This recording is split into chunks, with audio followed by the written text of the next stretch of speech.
नमस्कार दोस्तों। जहाँ पूरे देश में हिंसा को जो है पूरी तरह से इस दुनिया से ख़त्म करने की पहल हो रही थी, जहाँ देश में सद्भावना प्रेम की बातचीत हो रही थी, जहाँ देश में अहिंसा परमो धर्मस्य की कथाएं सुनाई जा रही थीं, आज उसी देश के कोने में देवरिया एक नामक जगह है, जहाँ पर काफ़ी बड़ी जो है घटना घटित हो गई। कहीं न कहीं यह महात्मा गांधी के जो अहिंसा परमो धर्मस्य का जो ज्ञान दे रहे थे, जो उनकी स्लोगन थी, कहीं न कहीं उस पर जो है यह उस शब्द को जो कहीं न कहीं यह धूमिल करने वाला आज की जो तस्वीर है। अब इस घटना को आपको हम पूरी विस्तार से बताएंगे कि एक ही परिवार के और एक ही गांव के कैसे 6 लोगों की जो है मौत हो गई है। अब जो है विस्तार से आपको घटना बताएंगे, साथ में बने रहिए। उत्तर प्रदेश का एक ज़िला है जिसका नाम है देवरिया। देवरिया में एक जगह पड़ता है जिसका नाम है फतेहपुर। फतेहपुर में 2 टोले हैं, एक है अभयपुर और दूसरा है लेहरा।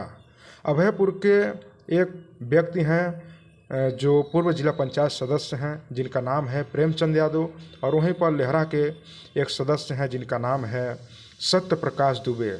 अब इन दोनों के बीच में एक कहानी आज इस कदर मोड़ ली है कि ये दोनों लोग इस दुनिया को अलविदा कह गए हैं। अब क्या मैटर था आपको पूरा विस्तार से हम बताएंगे, साथ में बने रहिए। प्रेमचंद यादव बताया जाता है कि जो सत्य प्रकाश दुबे हैं, उनके भाई से लगभग 7-8 साल पहले बताया जा रहा है कि उन्होंने 10 बीघे का ज़मीन ज्ञान प्रकाश से लिए थे, जो सत्य प्रकाश के भाई हैं। विवाद यहीं से शुरुआत होती है इस कहानी की।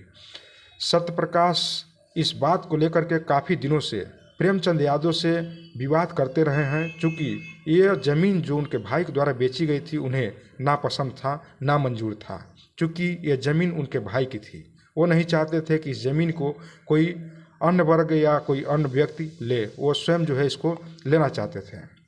हालांकि प्रेमचंद यादव काफ़ी दिनों से इस ज़मीन के पीछे लगे हुए थे और उन्होंने बताया था कि यह विवाद जो ज़मीन थी इनके भाई के माध्यम से हमने खरीदा था।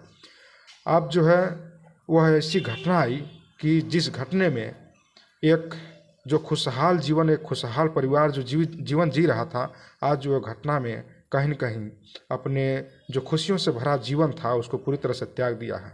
वह दिन था 2 अक्टूबर 2023 का। जी हाँ दोस्तों, 2 अक्टूबर 2023 का दिन था, जब सुबह के समय में लगभग 6 बजे प्रेमचंद यादव अपने घर से निकलते हैं, अभयूतपुर से निकलते हैं, लेहरा गांव की तरफ पहुंचते हैं, टोला की तरफ पहुंचते हैं, और जहां उनकी ज़मीन है उस खेत को देखने के लिए पहुंचते हैं। इस बात की खबर जैसे ही सत्य प्रकाश दुबे को लगती है, तैसे ही वह सुबह ही दौड़ते वो भी जो है खेत में आ जाते हैं। चूँकि बताया जा रहा है कि ये खेत जो है प्रेमचंद यादव ने बोए थे और वह अपने खेत की देख रेख करने सुबह सुबह में खेतवाही करने के लिए आए थे। तभी जो है सत्य प्रकाश दुबे और प्रेमचंद यादव के बीच में वहाँ पर तनातनी शुरू हो जाती है, कहा सुनी शुरू हो जाती है। हालांकि विवाद यहीं तक रहता है, उसके बाद से दोनों लोग अपने अपने घर चले जाते हैं। इस तरह से विवाद को देखते हुए प्रेमचंद यादव फिर जो है अपने घर से बाइक से निकलते हैं और सोचते हैं यही कि चल करके सत्य प्रकाश दुबे से किसी तरह इस मामले को निपटा लिया जाए, सुलह कर लिया जाए। इस चीज़ को लेकर के जो है वो निकलते हैं, और जैसे ही सत्य प्रकाश दुबे के घर पहुंचते हैं, फिर पुनः जो है वही पुरानी दास्तान शुरू हो जाती है। दोनों के बीच में कहा सुनी, और परिवार में सत्य प्रकाश दुबे के परिवार में कई लोग होते हैं जो इस कहा सुनी का नतीजा इतना बुरा होता है कि धारदार तलवार और धारदार हथियार से वहीं पर प्रेमचंद यादव को गला रेत करके मार दिया जाता है। विवाद इस कदर बढ़ा कि सत्य प्रकाश दुबे के परिवार वालों ने मिल करके प्रेमचंद यादव को मार डाला। हालांकि इस बात की पुष्टि हम नहीं करते और ना ही खबर है पक्की पुष्टि करती है, क्योंकि इस तरह से घटनाओं के बारे में हमें सूत्रों से जानकारी मिली है। प्रेमचंद की जैसे ही हत्या कर दी जाती है, इस घटना को पूरे उनके गांव में आग की तरह जो है फैला दिया जाता है किसी के द्वारा। जैसे ही इस घटना की जानकारी उनके परिवार में होती है, प्रेमचंद यादव के परिवार में होती है, तैसे ही यादव वर्ग के, यादव समाज के लोग काफ़ी जो है आक्रोशित हो जाते हैं। डंडे, लाठी, भाले और बंदूकों के साथ सत्य प्रकाश दुबे के घर की तरफ रवाना हो जाते हैं। काफ़ी जोश जुनून और इस तरह से रवैये को देख करके सत्य प्रकाश दुबे जहाँ के रहने वाले हैं लोहरा के, वहाँ के तमाम लोग, गांव के लोग देख करके सन्न हो गए, भयभीत हो गए इस तस्वीर को देख करके, चूँकि यह तस्वीर गवाही दे रही थी कि आज कुछ न कुछ ऐसी अनहोनी होने वाली है जिसको देख करके दुनिया के तमाम लोगों की रूहें कांप जाएगी। इस तरह से जो है सत्य प्रकाश दुबे के घर यादव परिवार के लोग पहुँचते हैं और पहुँचने के बाद से सत्य प्रकाश दुबे अपने इस माहौल को देख करके अपने दरवाजे बंद कर लेते हैं। लेकिन प्रेमचंद यादव के मौत के बाद से उनके यादव परिवार के लोग और उनके गांव के लोग पहुंचते हैं। पहुंचने के बाद से दरवाजे को तोड़ते हैं और तोड़ करके घर में प्रवेश कर जाते हैं। प्रवेश इस कदर करते हैं कि मानो एक आदमा खाओ जो है और एक जो है भेड़िए, जिस तरह से शेर जिस तरह से भेड़िए या अपने शिकार पर जिस तरह से धाव बोलते हैं, उस तरह से यहाँ पर प्रेमचंद यादव के जो परिवार के जो लोग हैं वह लोग जो है सत्य प्रकाश के परिवार के ऊपर जो धावा बोल देते हैं। सबसे पहले सत्य प्रकाश दुबे को जो है यादव परिवार के लोग जो है मारते हैं, बंदूकों से गोलियों से मारते हैं, फिर तलवार धारदार चीज़ से जो उनको काटते हैं। काटने के बाद से ईंट पत्थर से उन्हें जो है बुरी तरह से कुचल देते हैं। उसके बाद से उनकी पत्नी उनके बीच बचाव में आती हैं, उनको भी इस कदर मार दिया जाता है। उसके बाद कुछ समय दूर जो है चलने के बाद से उनकी बेटी आती है जिसका नाम होता है नंदिनी।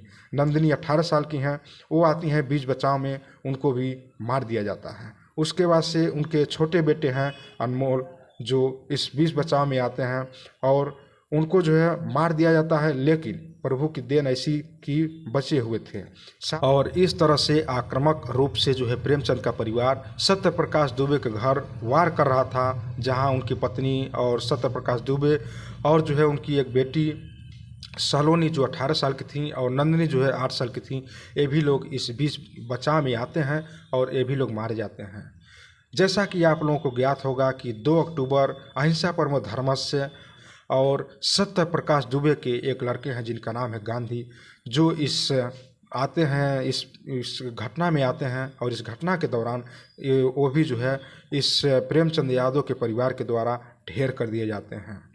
वहीं पर बताया जाता है कि एक उनके और पुत्र थे जो देवेश नाम है, पुरोहित का कार्य करते थे, किसी यजमान के यहाँ गए थे पूजा पाठ कराने के लिए, जिसकी वजह से उनकी जानें बची हैं। सत्य प्रकाश दुबे के 3 लड़के और 2 लड़कियां हैं, जिसमें से 2 लड़कियां और 1 लड़का और सत्य प्रकाश और उनकी पत्नी, इस तरह से 5 लोग जो है सत्य प्रकाश दुबे के परिवार से पूरी तरह से इस दुनिया को अलविदा कह गए।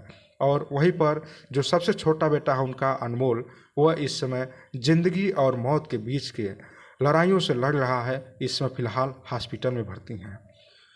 इस तरह से सत्य प्रकाश दुबे के घर से 5 लाशें निकली और वहीं पर यादव परिवार की तरफ से प्रेमचंद यादव की मौत कहीं न कहीं देवरिया को इस 6 जो है लाशें ने पूरी तरह से खूनों से सींच करके रख दिया। बताया जाता है देवरिया वीरों की धरती मानी जाती है, जो अपने खून और लहू से सींची हुई आज़ादी के परवानों को दर्शाती है। लेकिन आज इस कदर से घटनाएं घटित हुई जो पूरे देश को शर्मसार कर देने वाली थी। इस घटना की खबर है पक्की और मैं इस घटना की निंदा करता हूं। इस तरह से समाज में अमानवीय व्यवहार नहीं होना चाहिए था, लेकिन हुआ।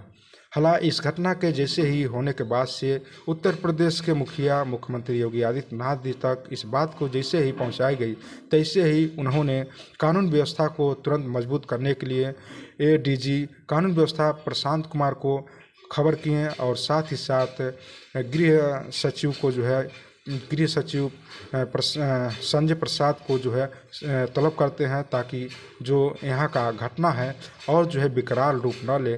तुरंत जो है प्रशासनिक लोग हेलीकॉप्टर के माध्यम से देवरिया पहुँचते हैं और पहुँच करके दोनों पक्षों के घर जाते हैं, जायजा लेते हैं, तमाम चीज़ों को जो है यहाँ पर प्रशासनिक व्यवस्थाएं जो है मजबूत करते हैं। पीएससी का व्यवस्था का जो है यहाँ पर किया जाता है। उसके बाद से दोनों पक्ष और पूरा गांव जो है पूरी तरह से कहीं न कहीं एक मातम में छा गया था। काफ़ी जो है शांति का व्यवस्था वहाँ पर बन गया था। इस तरह से ये घटनाएं आज जो है इस पूरे प्रदेश में एक शोक की कहीं न कहीं संवेदनाएं जो है दे रही हैं, जिस तरह से घटनाएं घटित हुई हैं। यह धरती जहां वीर जवानों ने सींची अपने खून पसीने से, ताकि यह देश जो है गुलामी की जंजीरों से पूरी तरह से आज़ाद रहे, आज इस धरती पर इस तरह से जब घटनाएं घटित होती हैं तो रूह कहीं न कहीं कांप उठते हैं, क्योंकि यह घटनाएं एक जो है काल्पनिक नहीं है बल्कि एक सच्ची घटना है, जो हमें और आपको कहीं न कहीं संदेश देती है कि लालच बहुत बुरी बला है, जो हमें और अपने परिवार की रक्षा और सुरक्षा को ध्यान में रख कर के लालच बुरी बला है इस चीज़ को जानते हुए इन तमाम चीज़ों से हमें गौरतलब होना चाहिए और ऐसी घटनाएं न हो जीवन में। इससे हमें कुछ सीख लेकर के आगे बढ़ते रहना चाहिए। चलिए, इस कहानी को सुनाने का मेरा एक ही मकसद था कि आप जीवन में सतर्क रहें, संयम बरतें, ताकि आने वाले समय में आपका जीवन और भविष्य जो है पूरी तरह से उज्जवल हो। जय हिंद, जय भारत।